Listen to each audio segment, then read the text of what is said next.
everyone, my name is Paola. I'm a 5th grade teacher and today was Meet the Teacher. Over the last few weeks, I have been spending a lot of time in my classroom and decorating it, as you can see, and really wanting to make it feel not just like an empty classroom, not just like 4 walls, but to really make it feel like a second home. I spend a lot of my time here. Sometimes I spend more time in these 4 walls than I do in my own home.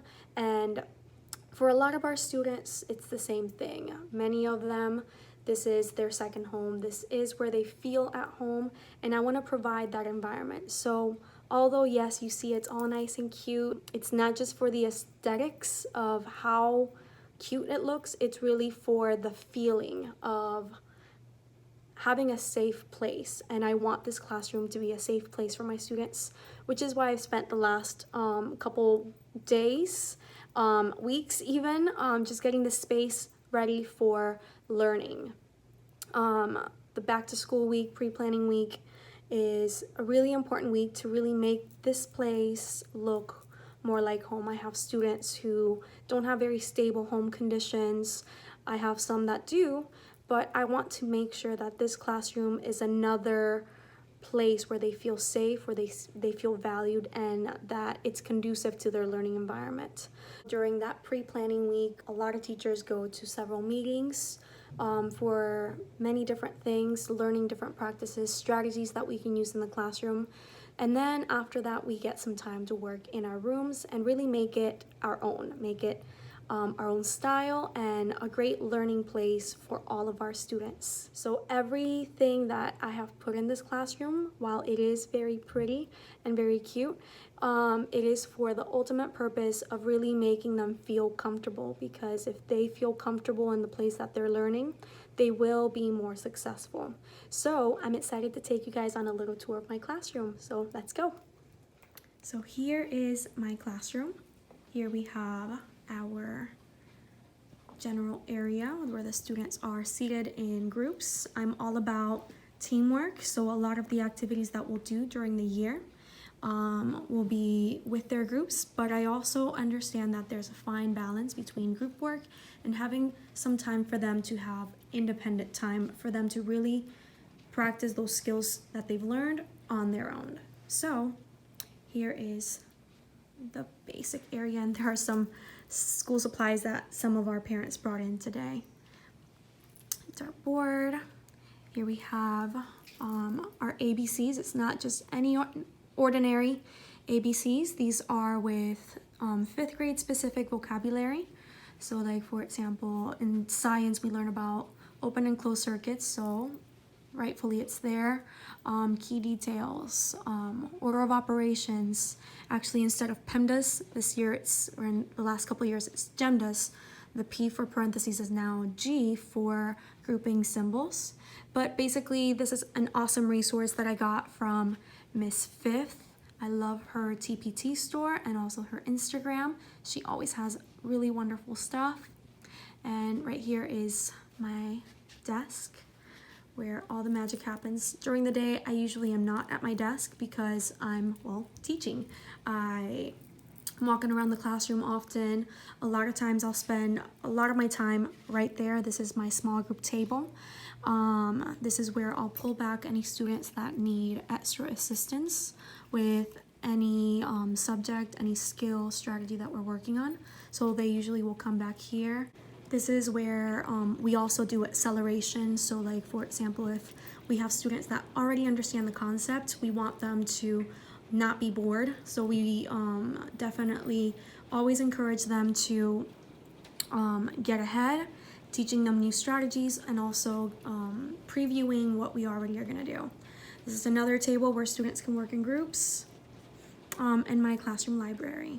My favorite subject to teach is reading, so I love having all these amazing books already here at their disposal. They have cute little reading buddies right here, so they can just come over here, grab a book, and I allow them to really pretty much sit anywhere.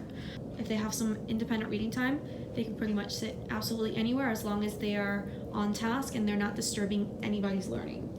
For a lot of the activities that we do, I like to have them use these whiteboards I got from Amazon. They're I believe about $30 for a pack of 25. And then right here from the dollar store, of course, dollar store is amazing. These little erasers, they're actually the little face pads, and they work great as the erasers for it. So anytime that they're doing math competitions, if we're working on vocabulary and I want them to, I don't know, do a quick review, they could use these, or any activity really. When I want them to do a big team one, I have these big white boards that are right here, and I have one for each group, and I would just put that literally in the middle of the table, give each of them an expo marker, and they would just work together on something. This is also an area where I'm going to be having some supplies and general things that they can use instead of having to walk all the way to the little closet that I have over there, that cabinet where they can grab materials. It'll already be right here for their easy access. As I said, I like my students to move around the classroom so that they're not the entire day sitting at their desks. So I allow them to have that opportunity to, if they can focus better on the floor in another section of the room. I have these clipboards here. I don't know if you can see, but I have right here the lap desks. I got some of them at Michael's a couple years ago, and I got one of them at Target this year. I believe it was $5. So this area, they can kind of come turn in any work that they've done during their small group time, their rotations, or anything like that. My school is fully digital, so each student has a digital device. However, technology sometimes has some problems, so anytime their device is not fully charged, it's charging, there's a problem with it, they can sit at these desktop computers.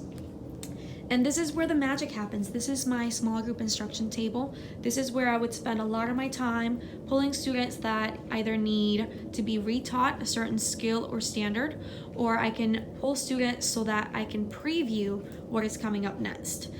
Previewing that content or accelerating is really helpful, not just for my higher students, but also really beneficial to those students that you know would benefit more if they already have that little jump start on something. So it's a really great way to really move your students to that level of performance that you want them to be. I also have another table right here. Again, like I said, although I'm not a fully flexible seating classroom, I do have flexible seating opportunities, and I encourage them, if you learn best somewhere else, please make the right choice and move somewhere. Of course, there are always rules. I got this from Teachers Pay Teachers, so just flexible seating expectations. I want them to choose a working spot that allows them to do their best. I want them to choose their seats appropriately. If the spot is not working, they can move to a better spot.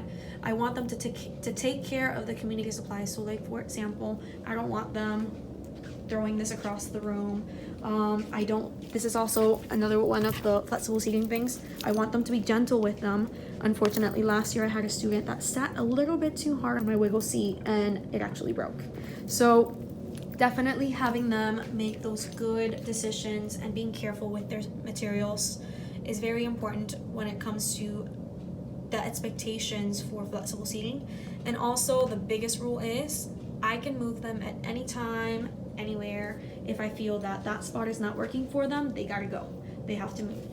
So another area of my room that I want to show you right here is my vocabulary bulletin board. So right here, for each subject, I'll be putting vocabulary on those little clothespins. So the red for reading, blue for writing, green for math, and purple for science. So this is where I'll hang any type of vocabulary. We also do competitions with vocabulary. So I'll be using that right there to have students have some friendly competition to practice their vocabulary. This area right here, I'm gonna do something similar, not exactly the same as what Miss Fifth does, the keep the quote, but I'm gonna do it instead of just keep the quote, I'm gonna have quote of the week. Very similar, they're gonna try to live that quote. They're going to try to embody it during the week, and the student that wins, I guess you could call it, gets to pick the next quote. So again, very similar, but they get a special certificate at the end of the week. Right here, we're big on thinking maps, so that's just displayed there for them. This right here, I had done a story on it in my Instagram. This map, people normally use it to track where they've traveled. However, I'm going to be using it to track where my students are from, for us to kind of create a global community of learners here, knowing that even though we all come from many different places, we are all connected by one thing, and it's the fact that we're all in this room doing this learning together. And when they come into this room, they are a family. And I've had students in previous years from China, I've had students from Brazil, I've had students from Venezuela, from you name it. Actually, please don't name them. But I've had students from many different places, and it's truly a beautiful thing just seeing how, even though they have so many differences, how they still can come together and work together as a team, no matter what, no matter their differences. It's really an awesome thing. And kind of to go along with that, this is a book that our school is using this year. It's Teach Us Your Name by Huda Isa. So basically, the biggest thing with this book is building that relationship with your students from that very first hello, instead of saying their name wrong, because no one likes their name being said wrong. Having that opportunity to really have the student teach us the name, how their moms or dads or relatives would say the name, and that'll make them feel more at home. Like, for example, my name is Paola, and a lot of people say Paola, which sounds a whole lot like Crayola. And I don't like it when people call me that. I prefer if they call me by my actual name. So something that I've taught people when they say my name is to say paw, like a dog's paw, and then ola. And that gives you Paola, which is much closer than Paola and very much closer to Paola.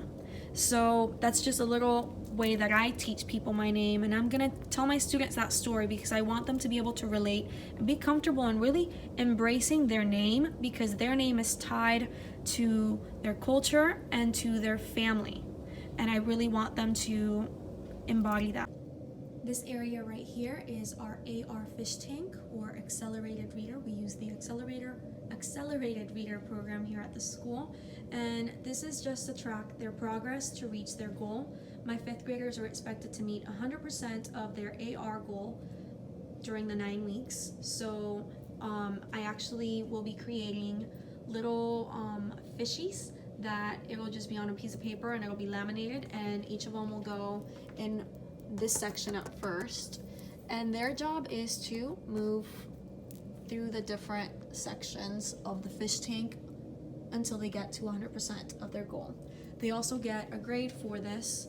However, the biggest thing with meeting their goal is meeting it with a good comprehension score. So it's not just about taking all these AR tests, it's also about how much of these books are they actually comprehending.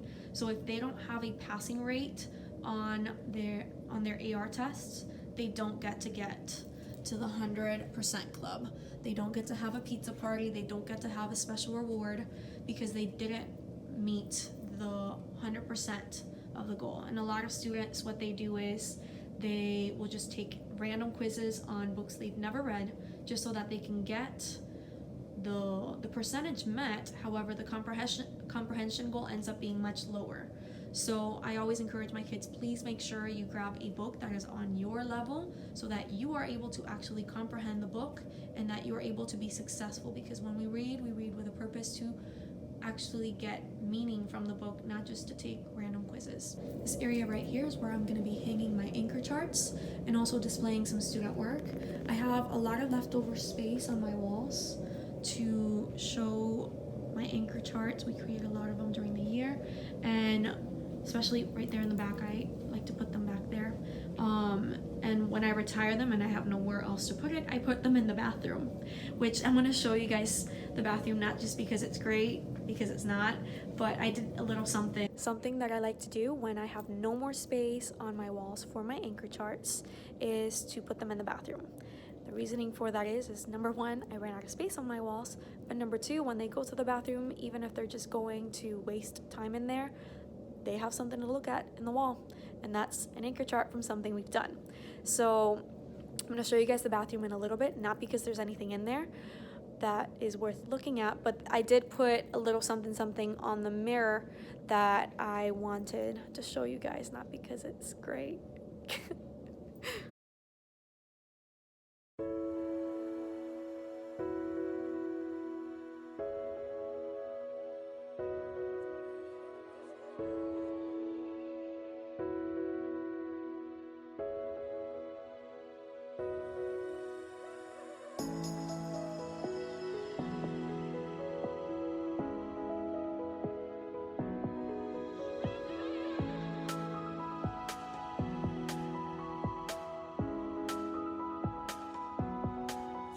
So that was my classroom. I hope you guys enjoyed the little tour.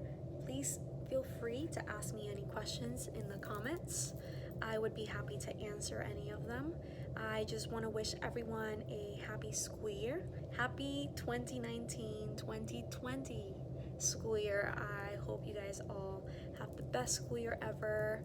If you guys ever have any questions, please feel free to send them my way. I may not be a super duper veteran teacher, but I do know that I am always willing to help any fellow teacher. I've been teaching for 5 years. This is my 5th year in 5th. And disclaimer, I don't want to come out here and saying that like I'm an expert, but in the 5 years that I have been teaching, I have learned a lot of really great things that I think many people would benefit from, but I also recognize that I have so much more to learn. And I've always been so inspired by the community on Instagram, YouTube, Facebook, of just teachers just being out there, sharing resources, sharing ideas, tips, tricks, what's worked for them, what hasn't worked for them. It's really an awesome movement. It's an awesome thing, and I want to be part of that movement. So here I am out here in the social media world of YouTubing, Instagramming, whatever you want to call it, just wanting to offer my experiences and share my experiences with all of you guys, and hopefully that can help anyone that needs it or inspire anyone. First year teachers, good luck. You're gonna do great. You're already doing great, so just stay the course, find your tribe, find other supportive educators that will guide you on this first year's journey, and trust me, you'll be okay. You will make it. I made it, others have made it. You'll be just fine. So that's all, folks. Feel free, if you'd like, I feel really awkward saying this, but feel free to hit that subscribe button, like, comment, share, whatever you'd like. I'm just happy to be here as another resource, another fellow educator just wanting to share my experiences and share a little bit of what works for me, and hopefully that serves as motivation or entertainment for anybody. So I hope you all have a wonderful school year, and check back in next time. Bye.